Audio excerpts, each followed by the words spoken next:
that I come back to the towers. Yes. At some point. Yes. And you're coming back. I'm coming back. You're taking the dirt. I'm taking your dirt that I traded. I'm taking that dirt back to the towers. Okay. Thank you again, Donnie. Oh, you're welcome. Water, Sylvie. Bring me a little water now. Bring me a little water, Sylvie. Every little once in a while. Bring me a little water, Sylvie. Bring me a little water now. Bring me a little water, Sylvie. Every little once in a while. Can't you hear me calling you? Can't you hear me now? I need a little bit of water. Every little once in a while. Bring me a little water, Sylvie. Bring me a little water. Bring me a little water, Sylvie. Every little once in a while. Sylvie come running, bucket in her hand. I will bring you water fast as I can. Bring me a little water, Sylvie. Bring me a little water now. Bring me a little water, Sylvie. Every little once in a while. I went around the house and stepped on a nail, and that was the end of my tale.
Award-winning LA City View Channel 35. It's all about LA.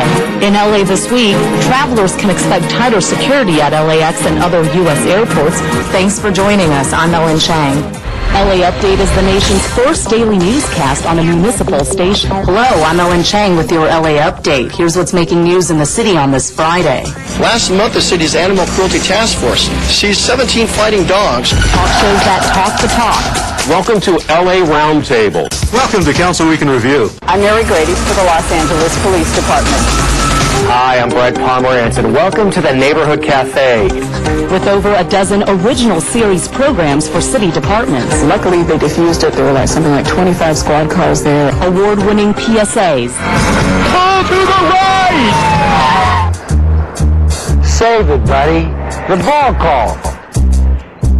The average car weighs 6,000 pounds. The average bicycle with rider weighs 170 pounds, give or take a few. And if the two collide, bug splatter. Live gavel-to-gavel city council meetings and commission coverage. Now it's time for general public comment. All these are items that are not formally on our agenda. Recognizing that cargo theft has been a crime that would impact the the free flow of commerce within the Port of Los Angeles. Thought-provoking, historical, and cultural programming. The Los Angeles Basin was the most prolific agricultural area within America. When William first arrived and saw the dry, dusty little town, population 9,000, he was not impressed. Live events as they're happening, seen only on LA City View Channel 35. And the rapids,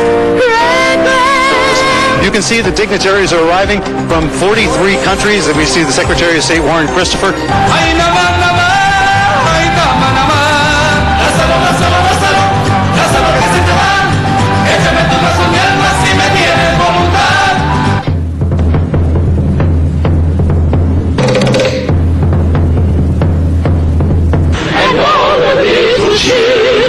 Innovative and cutting edge.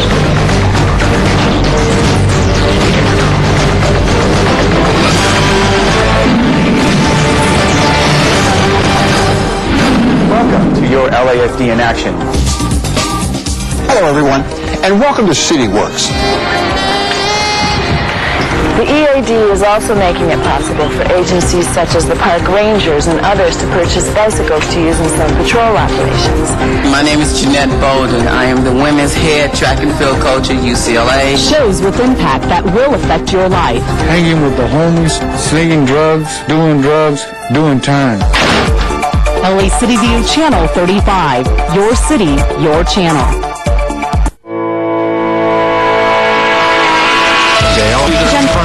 Nina, Marisol, Donna, Nina Ray, Christine, Cornetta, Studio C, Silverlight, Nova Park, Termino, Hollywood, San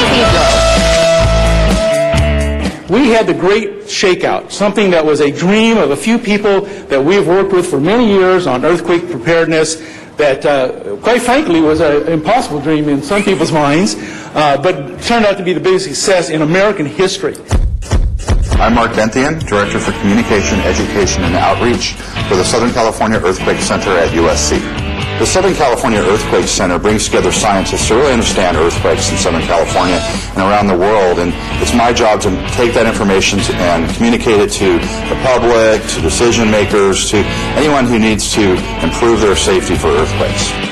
On November 13th, 2008, we organized the Great Southern California Shakeout, and it was the largest earthquake preparedness activity in U.S. history. We had over 5.5 million people do a drop, cover, hold on drill on that day. And the Shakeout was organized to prepare all of Southern California for the big earthquakes in our future. In particular, the San Andreas Fault poses the greatest hazard of Southern California, can have the largest earthquakes. And on average, the earthquakes on that section of the fault happen every 150 years in the past, but it's been over 300 years now, so we're quite concerned that that section of the fault is ready to have an earthquake, and we really need to get prepared for this big earthquake of magnitude 7.8 that can happen on that fault that would shake all of Southern California, some places for over 2 minutes. And we're looking at over $200 billion in overall losses, several thousand people killed, many more thousand injured. We've had the Northridge earthquake and other earthquakes in recent years. These are certainly the type of earthquakes we can have, but we can have much larger earthquakes as well. Something you could do right now, literally, get up and do this right now, is look around the room and see is there something that if an earthquake were to happen, a strong earthquake, earthquakes can lift fire trucks up.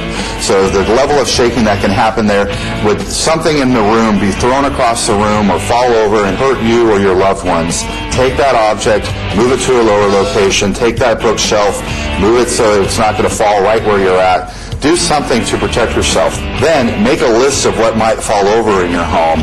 Go to a local home improvement store. You can buy straps and other securing devices that will help you to secure those items to the walls or to tabletops and make sure that they won't fall in the future. And if an earthquake were to happen right now, to protect yourself, drop, cover, and hold on. Drop to the ground before the earthquake drops you.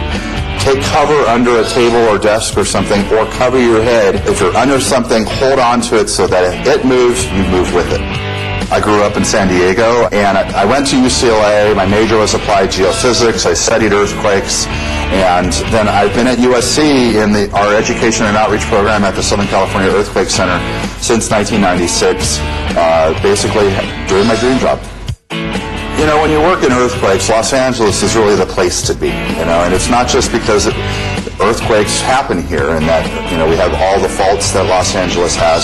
You know, it's really interesting because of all those earthquakes, Los Angeles is how it is. We have the mountains, we have the hills, we have the basins, we have all those features of the city that we look at, we see, but we don't always see that they are there because of the earthquakes that we've had in the past and that we'll continue to have. Getting people prepared for earthquakes is really helping people be safe and be able to live in Southern California, you know, worry less about earthquakes if they do, and worry more if they need to get prepared.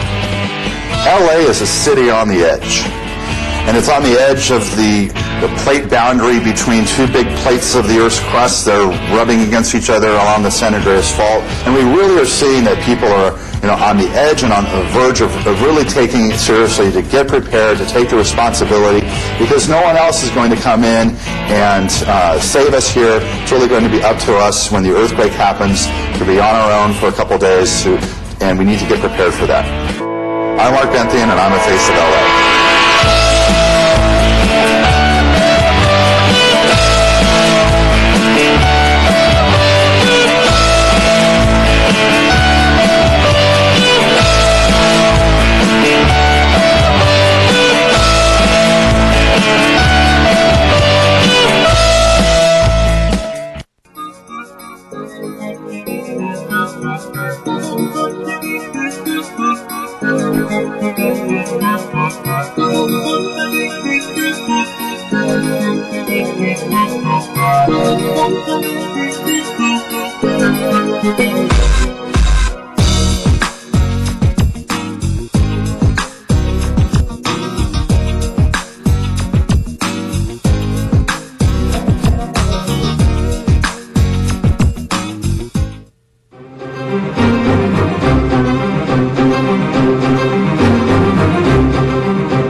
District 2 stretches from Mulholland Drive in the Hollywood Hills to Big Tahunga Road in the Verdugo Hills.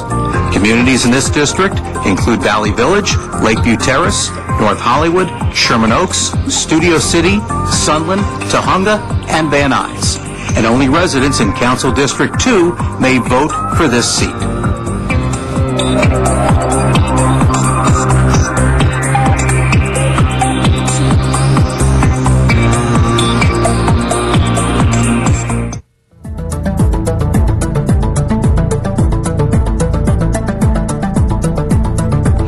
Greetings. I'm Chris Essel, and I'm running for City Council to make Los Angeles work.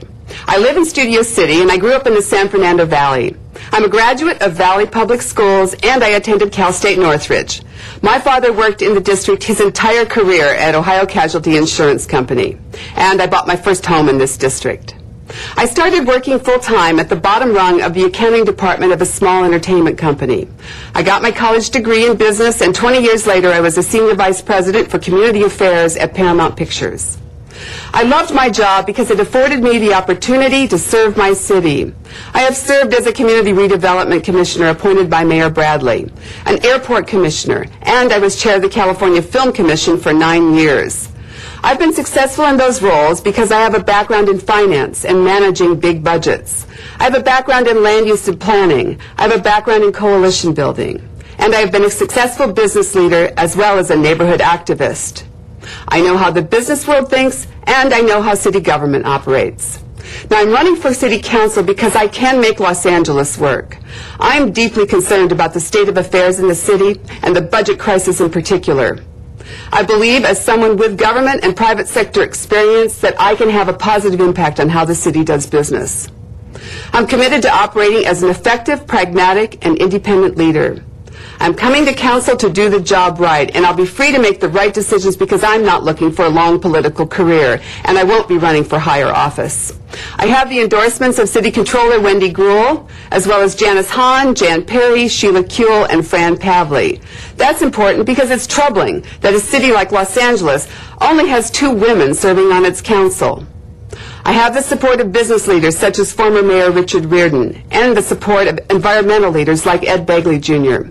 And I have the support of the IA stage and theatrical workers because I am passionate about stopping the problem of runaway production.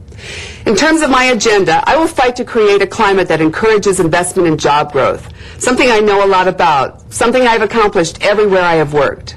I'll work to provide job creation tax credits to bring businesses that bring good-paying jobs to the Valley and fight to stop runaway production. I'll also want to create a rainy day fund in our budget, mandating that government set aside 10% of revenue increases, so during tough times we don't have to cut vital services to Valley neighborhoods like we are experiencing with the fire department. Finally, I will look to create efficiencies and bring innovation to the way we do business. I will work with City Controller Wendy Gruhl. She will need a point person on the City Council to help turn her audit findings into action. I would be incredibly honored to have your support. Please visit my website at so09.com. Thank you.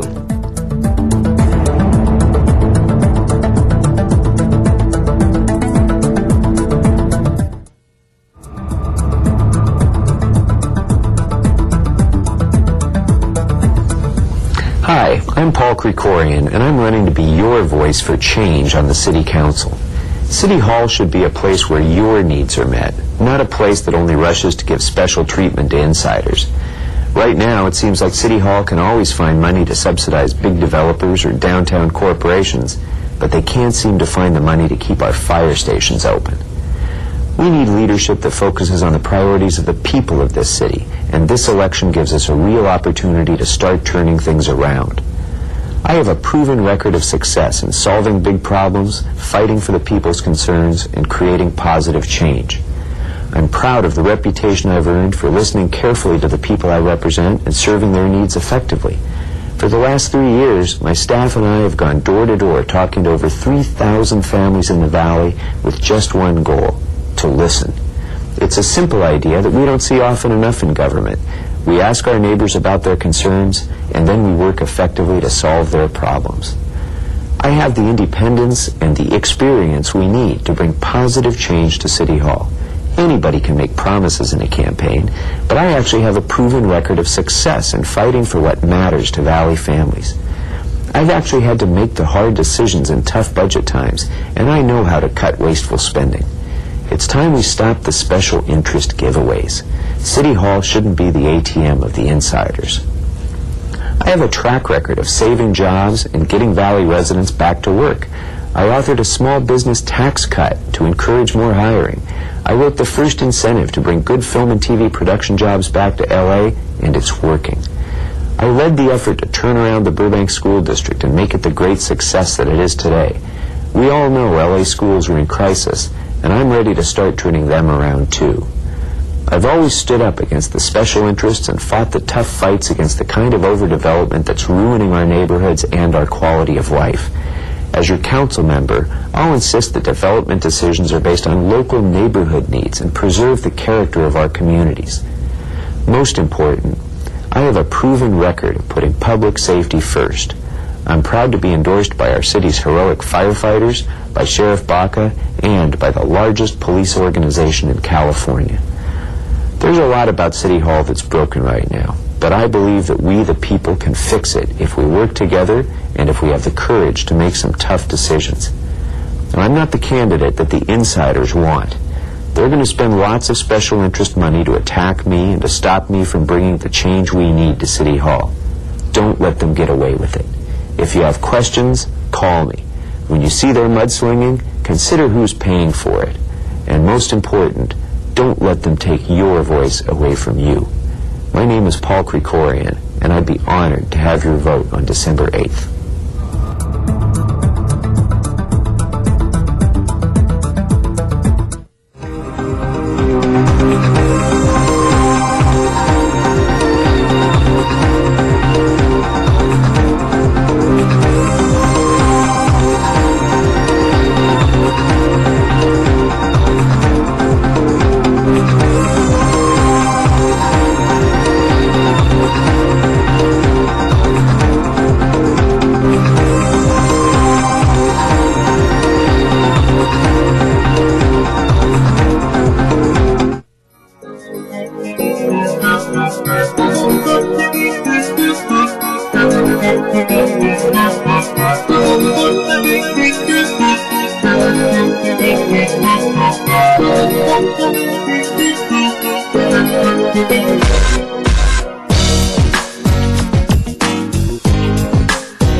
brave troops and their families stand up for us. For years, we've asked so much of so few. Now we have a chance to serve these heroes. To give time, offer comfort, or lend a hand. To ease the burden on a military family. Let's honor their service by volunteering ours.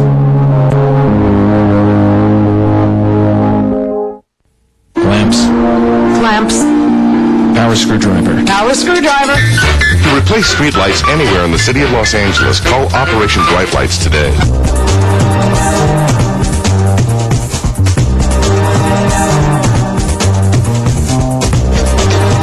LA City View Channel 35. Your city, your channel.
As a police officer in neighborhoods all across the city, but particularly in some of the toughest neighborhoods in the city. He's a man who grew over time, had been around the police department since a young boy, following his dad and during his dad's years as a police officer, and then, became, as you said, a reserve officer and a police officer himself. And what I think, for me, distinguished Chief Beck was, over time, he grew to understand that the best way for us to keep our neighborhood safe, the best way for us to reduce crime and the related problems associated with it is to work with our community, is to empower officers to take control of the problem, to own the problem, as he says. His notions of constitutional policing, I think, are very, very critical, and were critical to my selection. I think this is a man who understands that you can't break the law to enforce it, that nobody's above the law, not a politician, not a priest, or a police officer, that all of us are bound by the law. And for those reasons, I believed that he was the right person at the right time. One other thing about Charlie Beck, and all of, particularly the three candidates who I ultimately had the opportunity to interview, all men of great character. But if there's something that sets the man to my right apart, this is a man of deep character. He is a man of integrity. I'm very proud to ask you to confirm him as the next Chief of Police of Los Angeles. Thank you very much, Mr. Mayor. As is custom, before we go to the other speakers as well, I'd like to give our nominee the opportunity to say some introductory remarks as well, and I want to particularly thank your family for being here as well and for their long service, and your friends who have joined us today. It obviously speaks volumes about who you are, but here's your chance to reintroduce yourself to Los Angeles. Thank you, President. I am humbled to be placed before you as the mayor's nominee for this position. And not just because it is a daunting task, one of the most difficult jobs in the city, but because of the great tradition of the Los Angeles Police Department and what it means to this city and what it has meant both in a positive and a negative way over the last generations. What other entity? We have two council members, retired members, great members, long-time service for the Los Angeles Police Department. We have two council members, another two council members who donate their time as reserve officers to the same institution.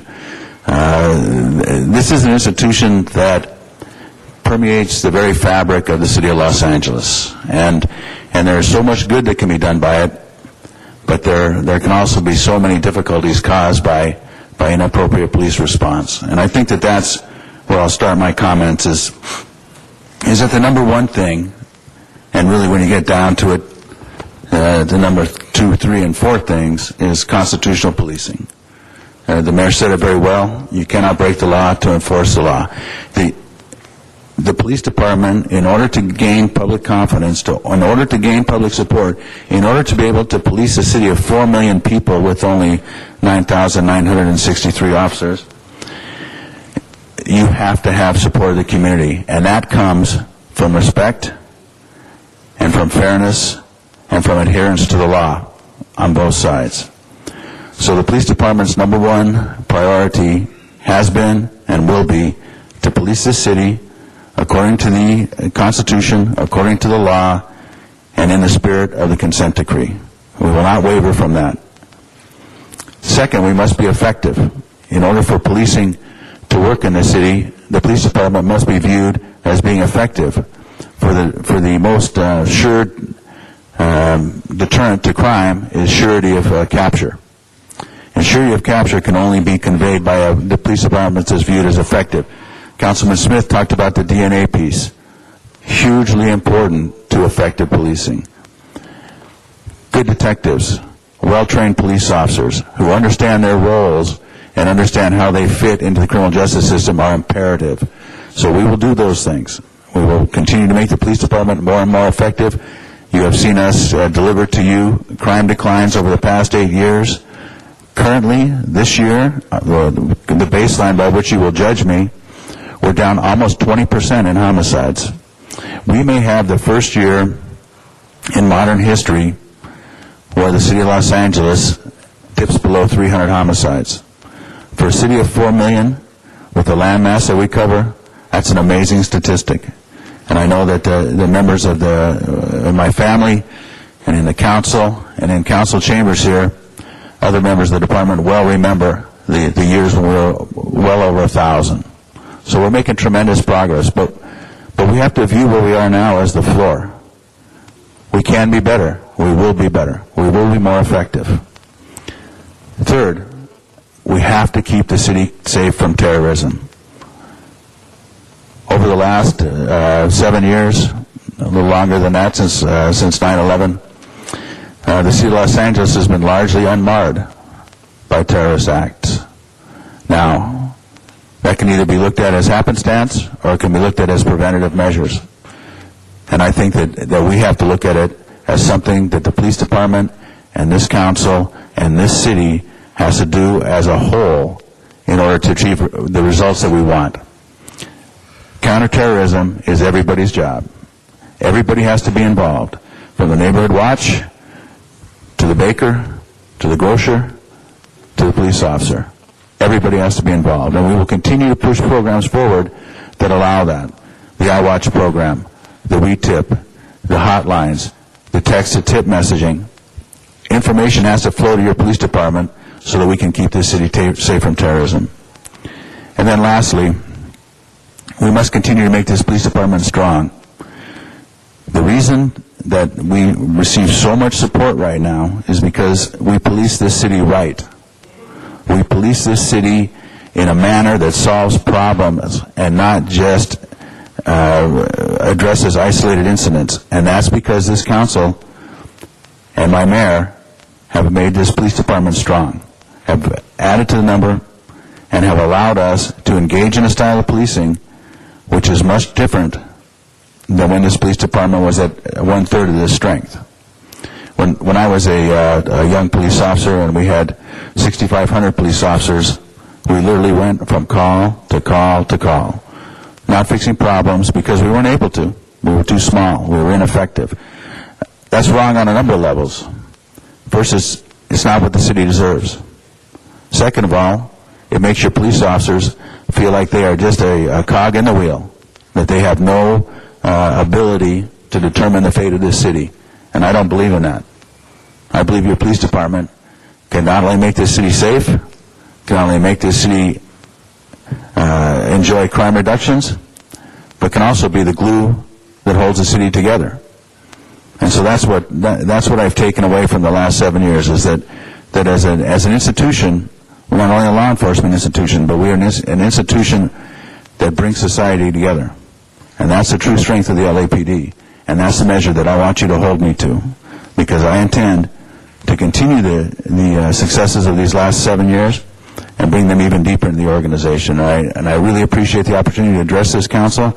I know you have a lot of questions and a limited amount of time, so I'll end my comments. But I'll just end with the phrase that I use that I think encapsulates the way I think of the LAPD.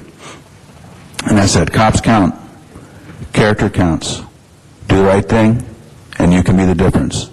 And that saying doesn't only apply to police officers. That applies to all of government. Thank you. Thank you very much. We have 5 members who are on the queue as of now. Councilmember Zine will be the first, then followed by Mr. Reyes, Mr. Labange, Ms. Perry, and Mr. Rosendahl. Mr. Zine. Thank you, Mr. President. And to Charlie, people sometimes ask, why they call you Charlie? Because they feel comfortable with you. That's why they call you Charlie. Now they're going to call you Chief Charlie, probably because that's the new title. But to your dad, your mom, your wife, your daughter, your family, what a proud day. And I know you, I've known you for many, many years. I had a conversation with Mike Bostrick just a few days ago discussing your career, and he said, when you were a policeman, you loved being a policeman. You were encouraged to take the sergeant's test. I don't want to be a sergeant. I want to be a street cop. And you did that. And you did that so well. And then you promoted up the ladder.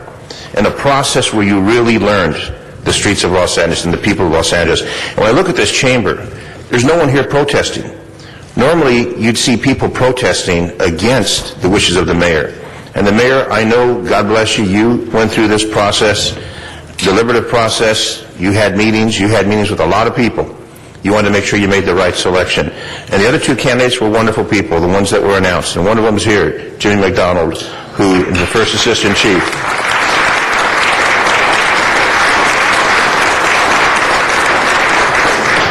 And Mike Moore from the Valley. I don't know the other candidates who applied, but the fact is you did a lot of research, and you selected an individual that has galvanized Los Angeles. Your meetings in the Valley and other parts of the city.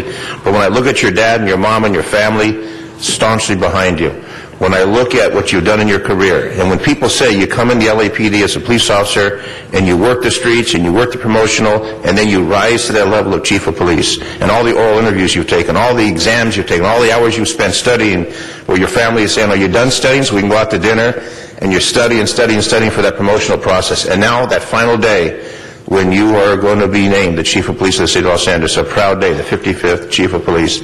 And I just feel so comfortable with this position, so comfortable knowing that this council supports you, this mayor supports you, and you won't have to come begging as oftentimes people do, because you know how to work with people, you know how to get things done in a positive fashion. So I just want to applaud you, congratulate your family, especially your mom and dad.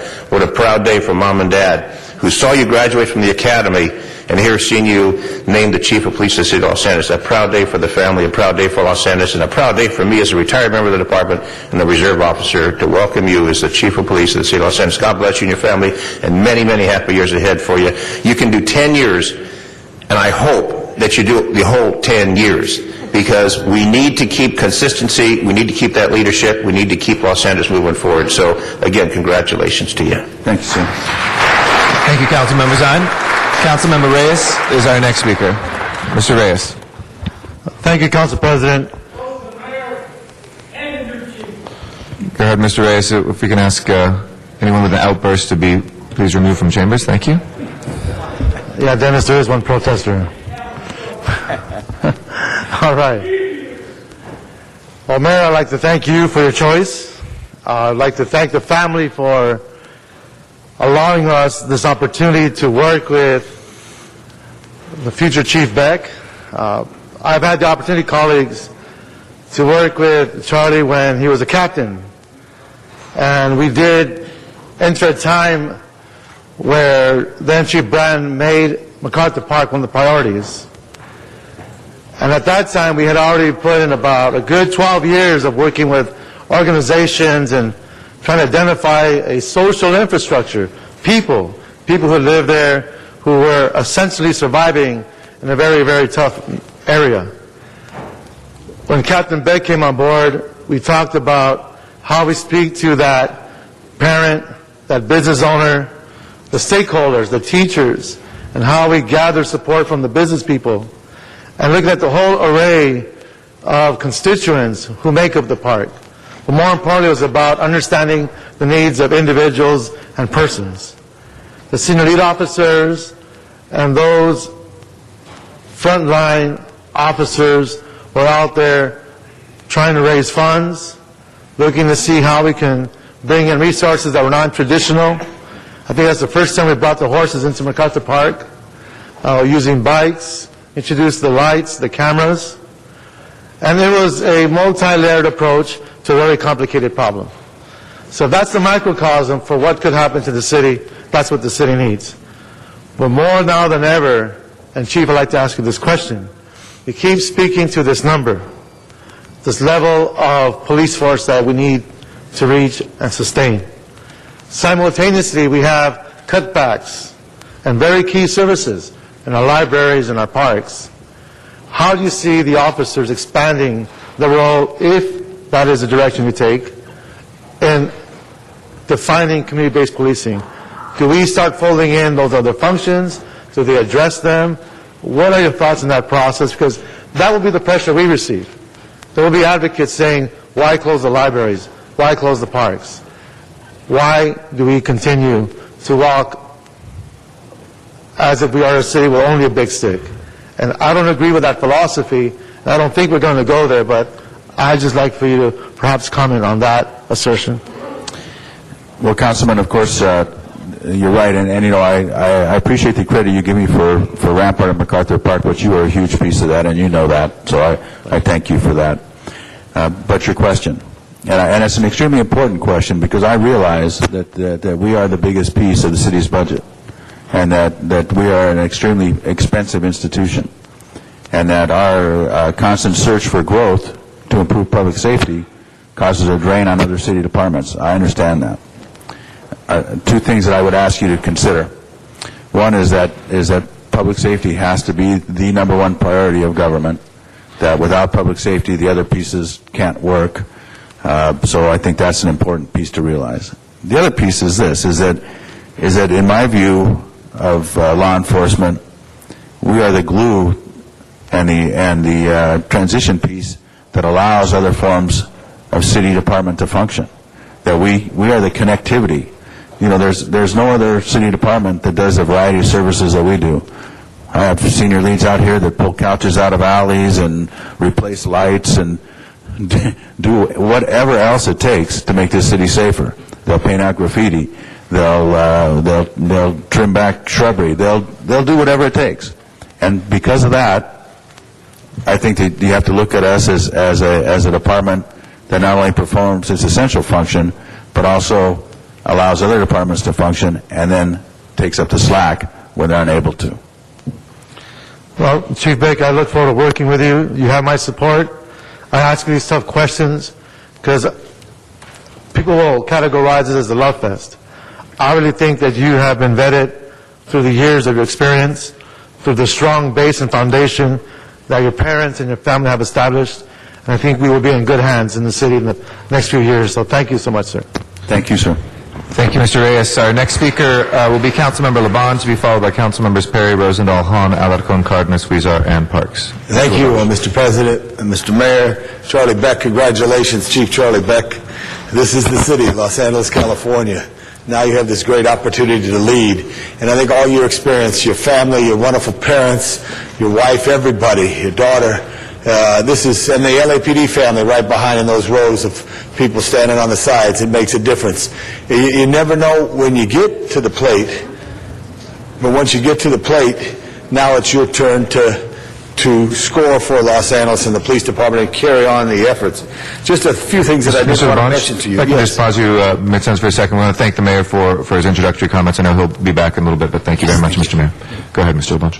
But I wanted to say it's very key as we look forward, and I'm proud too because my grandfather, 1943, was LAPD, worked in this building on the 21st floor. On this issue here of terrorism, earthquakes and disasters are key because we will know for sure there's going to be another earthquake. We hope there's not a terrorist attack. preparedness on that. Could you answer the question, please, on all over general preparedness, working with the emergency preparedness, working with the fire department? Would you like to answer that? That's a huge piece, as you know, Councilman, and I think that's... You can feel comfortable to speak to the chair, so everybody can hear. Thank you. That is a huge piece about how the city is prepared for not only a terrorism event, but for other natural disasters, which as Councilman Labange said, will happen. You know, and there's no doubt about the other natural disasters. And I think that what we've done with the new racer, with the new emergency operations center, with our various stages of planning, if it's our counterterrorism planning, it overlaps with our natural disaster planning. All of the Archangel pieces fit together. You know, we try to make this as broad a solution as possible, and I think that's the way we have to work. And we work hand in hand with the fire department. You know, I think that anybody that's been out to a joint mutual aid or a combined command post situation in the last 5 years sees the absolute difference. You know, we are seamless. You know, we have adopted their protocols in order to make us work more seamlessly together. Not because they necessarily fit police services better, but because they make us more contiguous with the fire department when we work together. So I think that what you've seen over the last probably decade is a strengthening of the bonds between us and other emergency responders. And really, there is no other city that I know of that has such a strong bond between its police department, its fire department, and also, very importantly, our federal partners. The federal partners in law enforcement are extremely close to this police department. So in essence, the main answer to your question is this, is that we work at this every day. We use it as our base of operations for normal service. And so then it's easy to expand, be it a terrorism act or a natural disaster. Thank you very much. You mentioned about public safety being number one. I believe that too, but public works is right in there too. Broken window concept, quality of life, looking at those issues, enhancing the senior leave program, working with other city departments. You're the leader of the police department, which, as you said, is no disrespect to water and power, but if you don't have public safety, it doesn't matter. But we do need the water and power to live as a city, and all of those other issues. But working with those departments are key. On a personal note, in the district area here, I'm very much involved in engaging with my colleagues to see that there be a Northwest division in the LAPD between Hollywood, Rampart, and Northeast, and that Northeast area gets a new station, whether it's on York, they're in an old building on San Fernando, should be replaced. I want to work with you and be partners, as my colleagues do with you on that. Lastly, after public safety and how we feel, the number one issue in this city is traffic.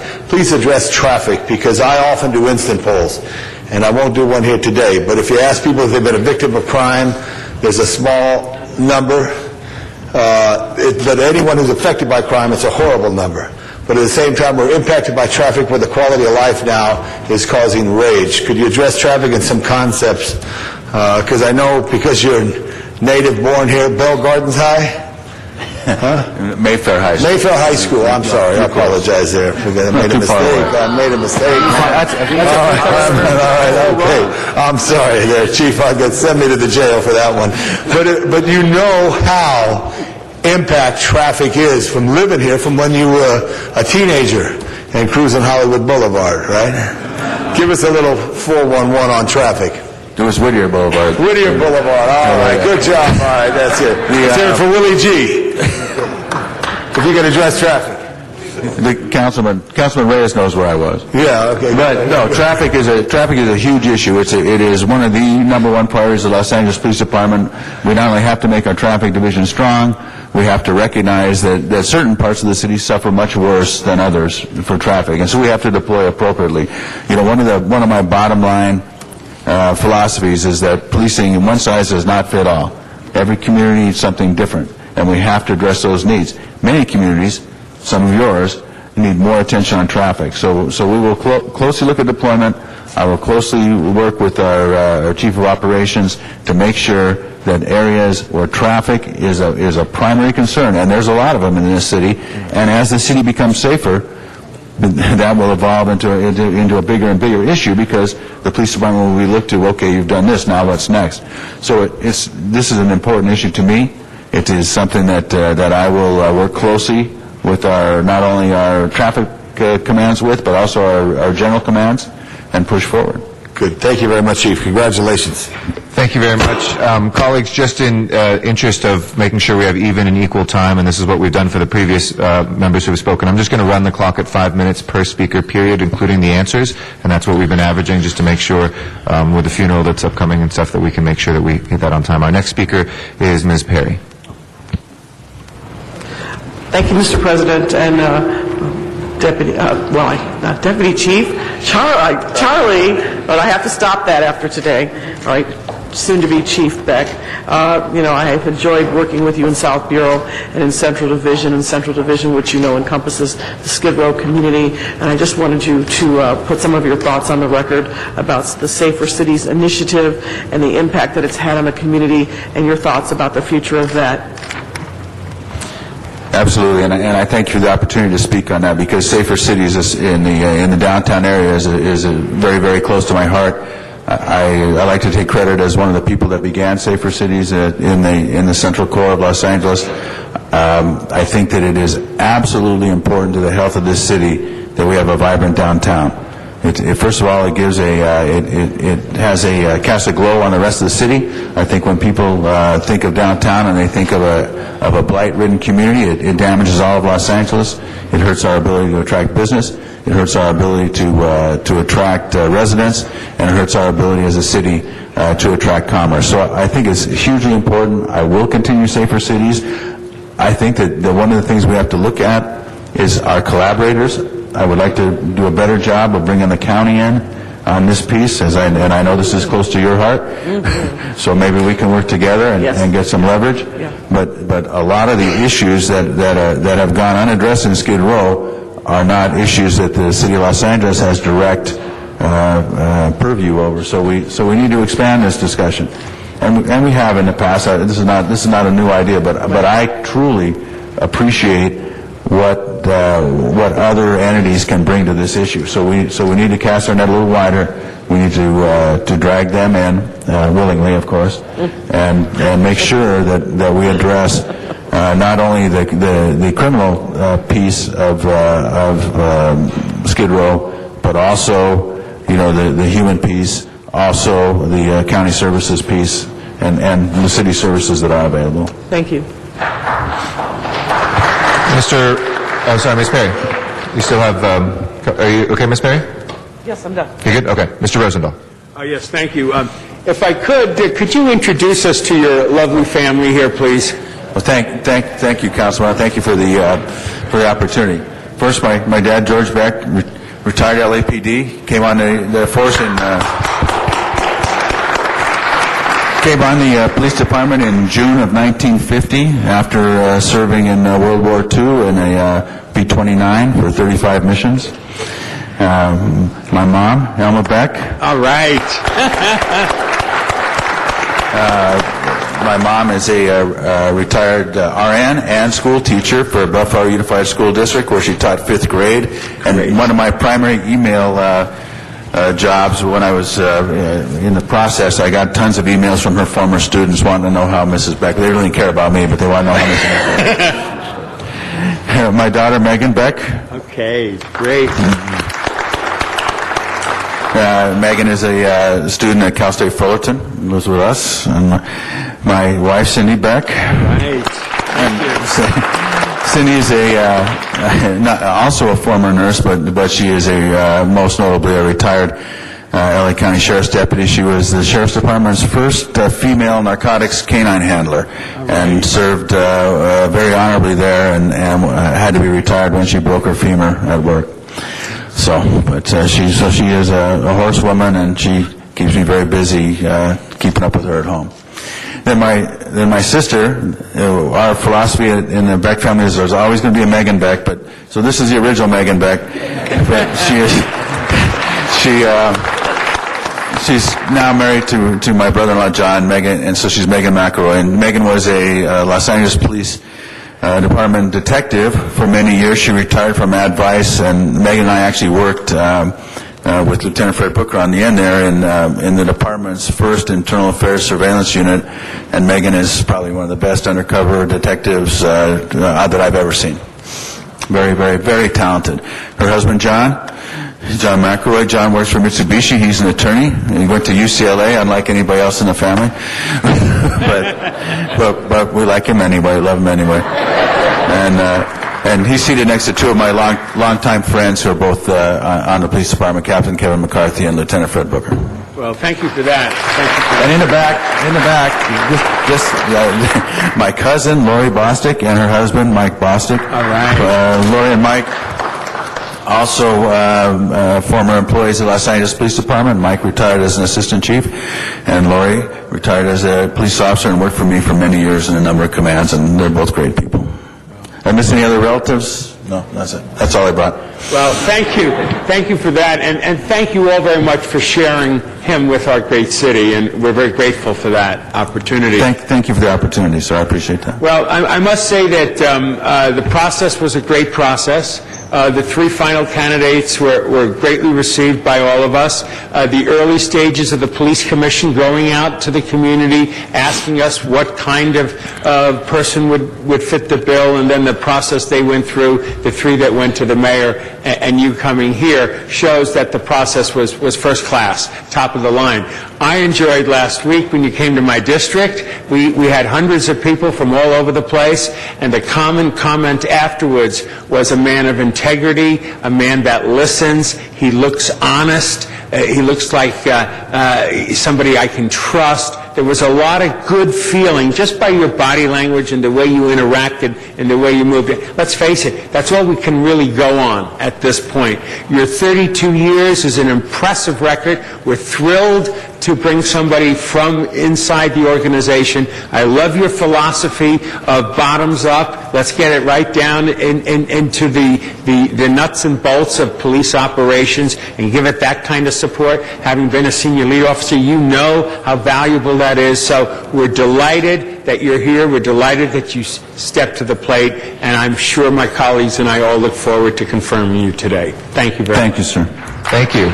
Ms. Hahn is our next speaker. Thank you, Mr. President. Well, certainly I rise to support this great pick by our mayor, Charlie Beck, as our next Chief of Police of Los Angeles. I think it is absolutely the right thing, and I've said that in all my comments, that you're really the right person, I think, now to lead the department, continue the efforts of Chief Bratton, and really want to give a nice shout-out and welcome to your wonderful family. San Pedro resident, so... Yes, I know. And I know they are extremely proud of you, but it's clear that you're extremely proud of them. Yes, I am. And that is a lot of who you are as a person. You know, you and I have worked very closely on just so many things, and I think I've seen in you the kind of person that certainly is a cop's cop, but as I've said, you are also a people's cop. I mean, you really have, I've seen firsthand the way you've worked with the community, worked to provide that link between our police department and our community. One of the first interactions that we had was after what I consider to be one of the most horrible times in our history, after the killing of Cheryl Green. Yes. And we had a very contentious community meeting after that, and people were full of fear and anger and did not know what to do. And you were there in that meeting, and you gave your cell phone number out to people to say, if you, during this time, you want to contact me, here's my number. And I thought that said a lot about you. Now, I just want you to maybe touch on a couple things. Certainly, you know me that I still think gang violence is a terrible problem for Los Angeles, and I don't think we ever become the city we should be until we can get a handle on that. I'd love for you to speak a little bit about how you see prevention and intervention as part of the police work then I know you care about. I'd also would love for you to touch on a little bit about, are you going to continue this idea of ComStat? Are you going to be carrying on that idea of kind of putting the cops where you think the problem is? And I know my Harbor Division folks would say, you know, we lost, 30 officers, and yet is that really reflective of, is there less crime in that area? Do we ever have a chance of getting those back? And then the third thing, you touched on a little bit in terms of mutual aid, but I think we have some very professional, obviously, and good law enforcement agencies working in the city.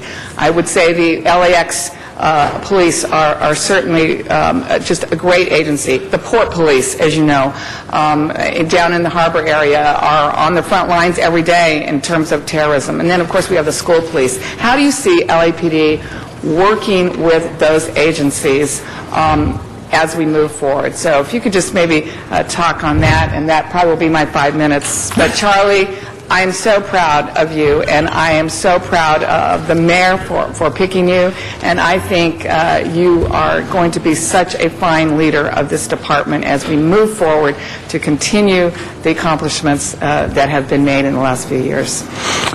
Thank you, Councilwoman, and you know my answer on the gang piece, and I appreciate you giving me the opportunity to give it.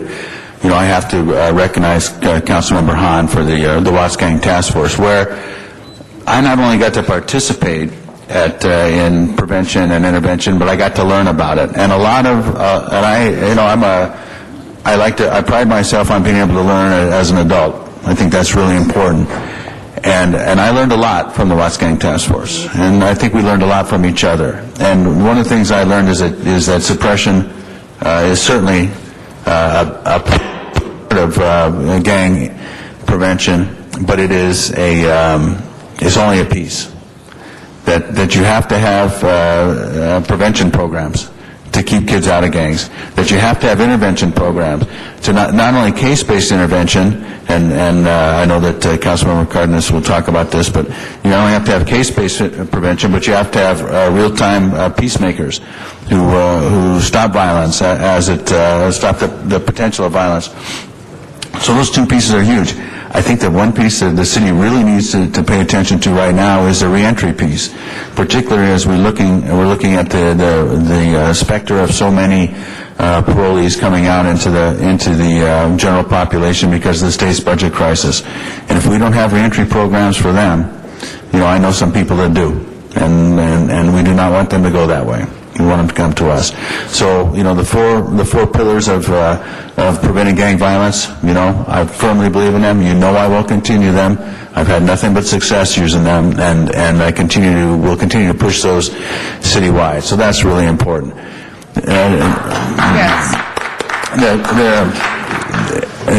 Obviously, the one thing that I will profile on that is that the Gang Intervention Academy. We just got the award for our vendor on that. That's going to be huge. Yeah. Not only from the intervention side, but also from the law enforcement side. This is about creating a bridge between the two, and so that we can get to the location we want to get to. So that's a really big piece. So I'll highlight that. Working with other entities, obviously, Port Police, Ron and I are good friends. We will continue to work together. The school police going through transition right now, so we will help them with that. I will be sure to reach out, as with airport police, so that we have a strong bond. It's very important that we build relationships now rather than when we have to build relationships. So you have to get in front of all this. And so I will continue to press those issues. I recognize that it's only through partnership that we can police the city. So it's not only our city partners, but also our county partners. I intend to do a lot more. One of the things you brought up, Cheryl Green, one of our solutions to Cheryl Green was working joint patrols with the Sheriff's Department. And I want to expand that, especially on our borders. I'm a big fan of having one tan and green and one blue officer in the car. I think that builds relationships. I think it sends a strong message to the community about the commitment of both organizations. So, I'm going to look to Sheriff Baca to talk about doing that on a wider basis. So, those are some of the pieces. And I lost your middle question while I was talking about those other ones. CompStat's I've run CompStat for the last 2 years. I believe in CompStat, and I believe in CompStat for a couple of reasons, and one, I think it's going to be more important than ever, because one of the things you worry about is how many officers are in your divisions. And I'm going to put more officers in every one of your divisions. Well, I'm going to decentralize the Los Angeles Police Department to the degree that I can. And then I'm going to hold your captains accountable. Billy Hayes is going to get held accountable for using those officers and solving your problems. Good. And the only way I can do that is through CompStat, or the best way I can do that is through CompStat. Now, there will be a little different shift. I'm going to staff the divisions or the areas more completely, and I'm going to give them more autonomy to develop their own solutions to the problems that this council identifies for them, that the neighborhoods identify for them, and that I identify for them through crime trends. But the very important piece of that is I have to hold them accountable, because that is the only sure way that I can determine that the city's money is being spent appropriately and that we're doing the right thing by the community. So I'm going to do that through CompStat. But you'll see, I don't know if I'll get you all those officers back, but you will see an increase in all the divisions, because that's my philosophy. I come from that. That's the place I come from in the organization. Senior lead, area captain, bureau chief. I believe in strength at the bottom. Thank you, and congratulations, Chief Beck. Thank you. You have said everything today that has really, again, confirmed my support of you and my encouragement of you, and anything we can do to help you in your endeavor, we're here for you. Thank you. Thank you. Our next speaker is Mr. Alacron. Good job. Chief, it's my pleasure to join in this confirmation hearing. It doesn't feel that loving over here. I know it feels good over there. Well, it's an amazing process that we had to go through. As I've mentioned to my colleagues many times, I used to write police exams in 1986 and 87. You told me that you passed the lieutenant's exam in 87, so I take full credit for Chief Beck. I think I didn't pass it in 85, though, so... I didn't write it in 85. And then I think then Captain Bostic was one of the graders of that exam, so now I understand why you passed that test. We couldn't put our names on it. I want to commend the mayor for two nominations to us today. One is certainly our next chief, Beck, but the other is John Mack. One of the people that was involved in the captain's exam process, because I asked him if he would serve on the interview panels back in 1987, was John Mack. And I have to tell you that I believe that one of the reasons that our police department is doing so much better, why crime is down, is because we have created a commission that is truly reflective of our community, and under the leadership of John Mack. So, John, I just wanted to say publicly, thank you so much. You are an integral part of this process. I also want to say that we feel so blessed as council members when the other 11 candidates for chief come in to advise us on a regular basis, because any one of these 11 people could have been the chief of police here in Los Angeles, and could be chief in literally hundreds of cities across the nation, because LAPD has produced more chiefs of police than any other department in the nation. And yet we get advice from them on a daily basis. So I think we also want to recognize the other 11 candidates for giving us the competitive spirit to make our next chief, Beck, rise to the top, because it was certainly through that competition that people are excelling. One of the most amazing things to me is your history, your family history, and I think the LAPD under George Beck was probably a little bit different than the LAPD under his son Charlie. And that's the nature of the thing, and that's the beauty of it, that we should always strive for continuous improvement. And as our city is dynamic, and we need it to be dynamic because it is a great city, then our police department must be dynamic and change to address that our dynamic nature. But I also think that the history that you have in your blood is a foundation that others don't have necessarily, and that it gives you a peek into, and particularly because your father was deputy chief, I think it gives you a look into some of the things that were going on before, some of the positive things, and of course even the negative things, and really gain amazing perspective. So we're all thankful for that, and I think that's part of the reason you were selected. I did want to ask a couple of substantive questions, not because I have any particular questions about you as the next chief, but for the benefit of the literally millions and millions of Los Angelenos who are watching on Channel 35 right now. Number one, I'm very pleased. The Channel 35 guy is... I know. Okay. It made him very happy. That was very nice of you. The first thing is the senior lead officers. I really think that we need to expand the roles of the senior leads, and knowing that you were a senior lead officer, I would like to hear your comments about how you plan to do that. Secondly, the injunction process. We have, I worked with LAPD and the City Attorney's Office to establish the first gang injunction over on Blythe Street, and it helped. It had not only helped reduce crime, it helped us develop the General Motors plant,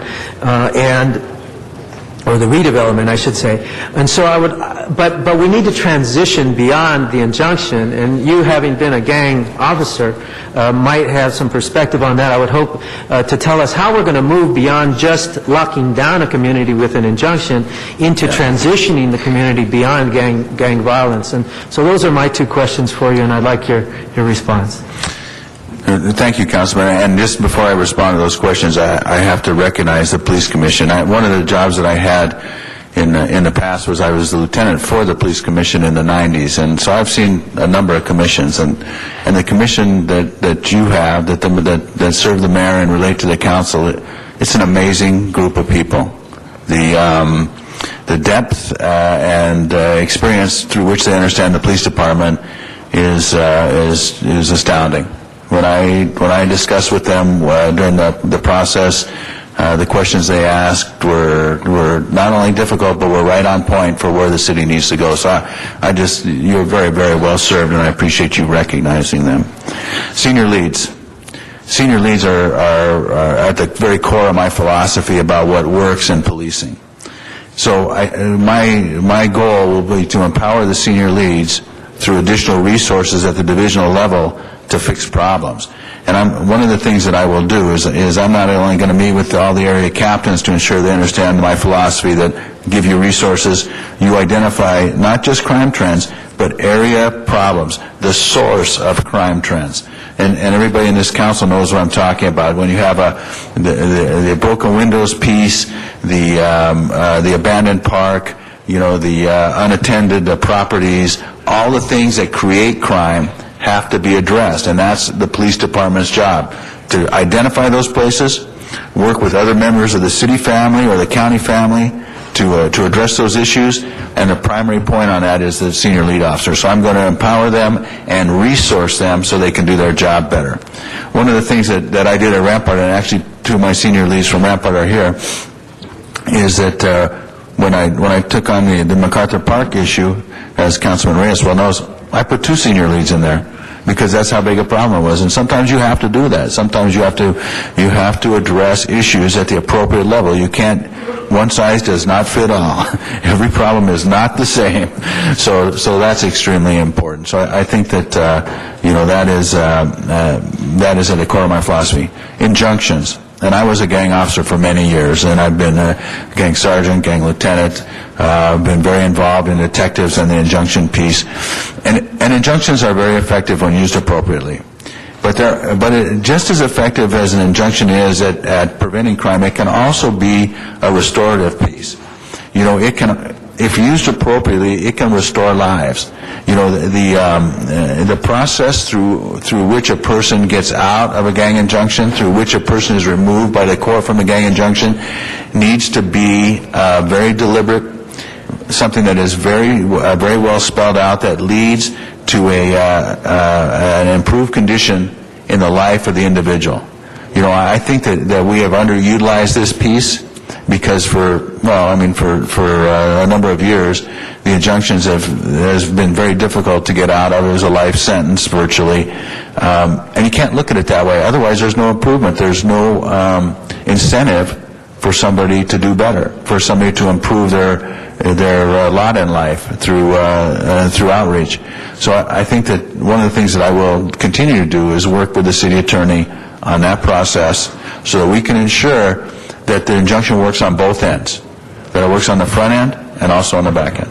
Thank you. We're actually over time, Mr. Alarcon, by about just let me 4 finish with minutes. this. I joked about the Love Fest, but one of the challenges of a Love Fest is the expectations are sometimes very high. I just honor your work and would ask you to stay grounded, and we have a lot of work to do, but we're committed to work with you. Thank you. Thank you. And I say this lovingly, colleagues. Remember, with 5 minutes, that's not then 4.5 or 5 minutes to speak and ask a question at the end. That's with the answers as well. So if we can try to be conscious of that. Mr. Cardenas is our next speaker, and then Mr. Huizar. Thank you very much.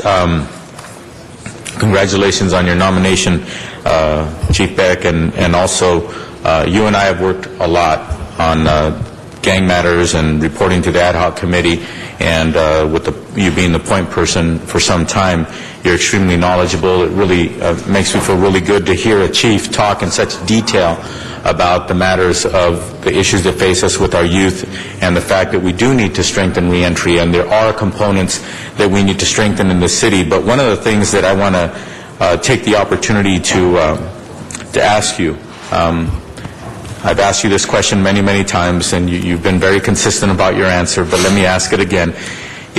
Can you describe for us whether or not intervention is or is not critical to the solutions in our toughest neighborhoods when it comes to dealing with crime and trying to stem the violence, especially when it comes to potential retaliatory violence when there's a shooting and things of that nature? Can you shed some light on that as to whether or not we can do it just with policing, or do we need intervention, and is intervention integral? Well, Councilmember, and I appreciate you giving me the opportunity to speak on this, because you know what I think about this. This is not only just as some piece I added on because I thought it was politically appropriate or because it was a socially trendy thing to do. This is something I believe in. You know, when I was tasked with reducing gang violence as the chief of South Bureau, I went to intervention because I knew that it worked, and because they demonstrated to me that it was successful, and when used appropriately can tremendously reduce gang violence, particularly gang homicide. One of the reasons that we've been successful over the past several years in reducing gang violence, including homicide, is intervention, because the police department is very good at solving the last shooting. We're running about an 80% clearance rate in our homicides this year. We're really good at that. But intervention is our avenue to stop the next one. And by rumor control, by outreach to violent gang members, by community calming, they have a tremendous impact. And I believe in them. Obviously, I not only believe in them, I've demonstrated that. You know, we've been one of the engines, including you and Councilmember Hahn and many others, in professionalizing that group. You know, working with the mayor's office. You know, I'm a firm believer in the grid zones and in the grid process, and I'm very gratified to that I got a chance to work with the Reverend Jeff Carr on building that. So I'm a total proponent, and we will continue down that road. I will require, we've got a nice notification system built into our intervention piece. You know, a number of intervention workers are getting notified of every gang shooting in the city of Los Angeles, and I'm going to start looking for them to respond in the same way that our detectives do. For different reasons, though, because there can never be any discussion about them being used as an agent of the police, because that's not what they are. We have our separate paths, but we're going to the same destination. Well, thank you very much. It's very refreshing to hear someone of your caliber and your stature, and now soon to be chief of police of the second largest city in the country, to be able to articulate what you just said. Unfortunately, in my opinion, all too often people are afraid to engage with the community in that fashion. People are afraid to get involved beyond just policing, because policing is the safest place to be if you want to be popular. Policing is the safest place to be if you want funding. But the fact of the matter is you've been extremely knowledgeable and supportive, and I also want to give the former chief some credit as well, because every time I interacted with you, he always let me know that he was very supportive of your progressiveness on this, and he was very encouraging to allow you to continue to grow and to expand as a department under your leadership, under that purview. So I think it's very important for us to understand that that the humility that you bring to your responsibilities is very refreshing, because all too often, in my experience being a state legislator and now a city councilman, whenever I talk to a chief of this or a chief of that, there's a certain air of arrogance about them. And with all due respect, it's probably earned. They've earned their stripes. They've probably been around in that field for 30-some years or maybe more. But one of the things that I find refreshing about you is that the level of humility that you bring is just incredibly refreshing. And I just want to say thank you to your parents. I'm sure that was instilled in you by them, perhaps unwillingly sometimes, and you went along and you learned it. But it's something that's not easy to learn, and it's something that is not easy to carry, especially as you earn your stripes, especially as you move to the heights that you are now. So congratulations, and may you keep that humility with you. I know you will. Thank you. Thank you, sir. Thank you very much, Mr. Cardenas. Mr. Huiza. Thank you, Mr. President. First off, congratulations, Chief Beck, and congratulations to your family. It's wonderful for them to see, to have them here today, and it's a very special day for you and for all the city of Los Angeles. And we've often said, the mayor, the council, that public safety, as you mentioned today, is the #1 priority of this city. And as you take the helm of the police department, it's a tremendous responsibility. But as I've watched you come before committees, before the council, I've certainly appreciated your thoughtfulness, your practicality in approaching issues, and your communication with all of us and with the public in being as transparent as we can be. And I think you will do a tremendous job in this. And we will be here to support you. I hope you continue some of those characteristics that have allowed you to shine as you now become the chief of the Los Angeles Police Department. I also want to mention that I appreciate your approach to the intervention and prevention issues that we have before the city. There is a role for LAPD to play in those areas, and if you continue to tout that, talk about that, it will certainly trickle down. I know that in my 2 areas that I work with the captains, Captain Ortega and our captain in Northeast, Captain Murphy, they talk about it all the time, and it really sends a message not only to their own rank and file, but to the community, that in order to quash gang violence and provide young people opportunities, we're all in this together. Gone are the days in Los Angeles and some parts of our city that young people felt afraid to approach our officers. I think more and more now we're one in this city, and that is showing now with the transformation of the Los Angeles Police Department. I did want to comment and hear your thoughts on one issue, and I know you and I have spoken about it, but unfortunately we did have an incident a couple of years ago at MacArthur Park where after a peaceful demonstration, LAPD didn't show its best. And I wanted to hear your thoughts about what you think happened that day, and some of how the city responded to that to prevent those types of incidents again. If you could comment on that, please. You know, that was a sad day for the city of Los Angeles and a bad day for the Los Angeles Police Department. And the department took significant steps at the time and has taken significant steps up until today to make sure that occurrence doesn't repeat. As you know, the 2 command officers were immediately reassigned and one retired over that incident. And I think that was certainly a bellwether event. To see such rapid response by the chief of police in that instance sent a clear message that the bosses are not immune from responsibility or consequence.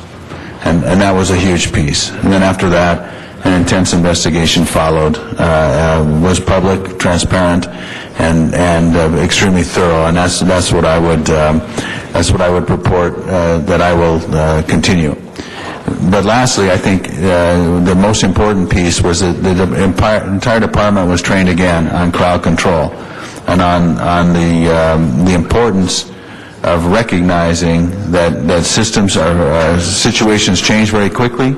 You know, what seems to be a necessary piece at the time may become unnecessary just like that. You know, I've done a lot of crowd control in my time. I did 2 May Days prior to that one when I was the captain of Rampart. As Councilman Perry knows, I did the vast majority of all of the anti-war demonstrations in downtown in 2002 when they first started. You know, I understand crowd control, and I understand that the incident commander, the leader, has to be there. You have to smell it. You have to be able to feel it, and you have to make extremely rapid decisions on how to deploy your officers, because you can definitely make things worse by deploying officers inappropriately, as happened in May Day at MacArthur Park. So I pledge you that the right people will be there with well-trained police officers who will police in a constitutional manner. And if that doesn't happen, then they'll be held accountable, and everybody knows that about me. Great, thank you very much. And finally, I know my time is up, but I do want to mention when you took your Beck tour along with the mayor here in the city of Los Angeles, you were very well received in Northeast Los Angeles. The comments I got from our constituents there were very positive. And so I think we're all ready to work together to continue to provide public safety to all our residents. And I do want to highlight that we are not out of the dark in terms of our budget. We have some very tough fiscal years, and yes, we're going to have to make some tough decisions. I think this council and the mayor has been very supportive of our police department, and I hope we can work together and closely to make sure that we make the right choices to move forward as we face these continued tough fiscal times. But congratulations, this is indeed a good day for the city of Los Angeles, and congratulations again to you and to your family. Thank you, sir. Thank you. Councilmember Parks. Thank you, Mr. President. Congratulations, Chief Beck. Thank you, sir. Very, very proud of you. This day forward, you're no longer George Beck's son. He's Charlie Beck's father. So that's a transition. I don't think that's possible, sir. I don't.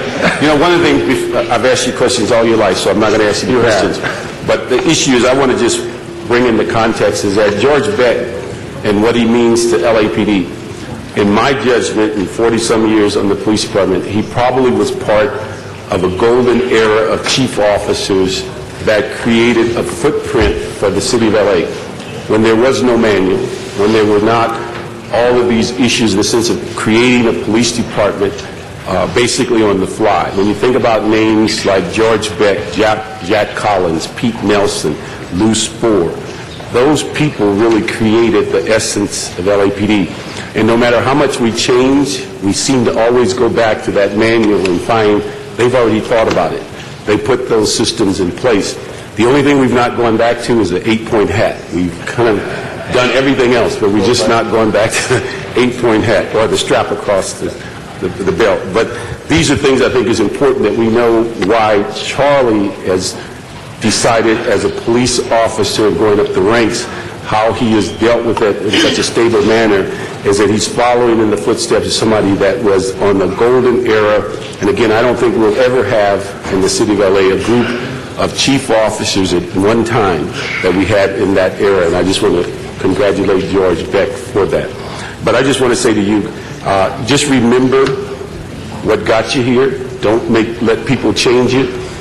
One thing that is important, get a copy of this DVD, because there will be dark days, and you want to go home and read and look at this. Every decision won't go your way. Every budget issue won't get resolved. But it will give you something to go back to as a baseline and understanding the support that's here. Just want to thank your family. Tremendous dedication to public service, and I think just look forward to you doing a great job in the city of Los Angeles. Congratulations.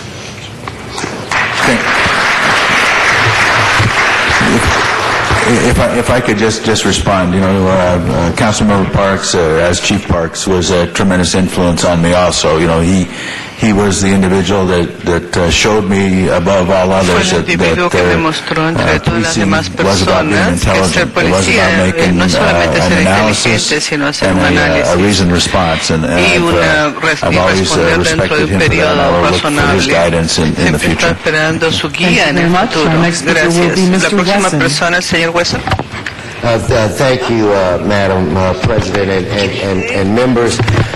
The first thing that I want to say, Chief, Lo primero que quiero decir, jefe, es que cuando usted presentó a su familia, in all of my years, en todos los años, he conocido yo muchas familias donde ellos han tenido miembros de las familias que tienen pistolas, usan pero nunca he conocido a una familia que tiene tan miembros que legalmente tiene pistolas.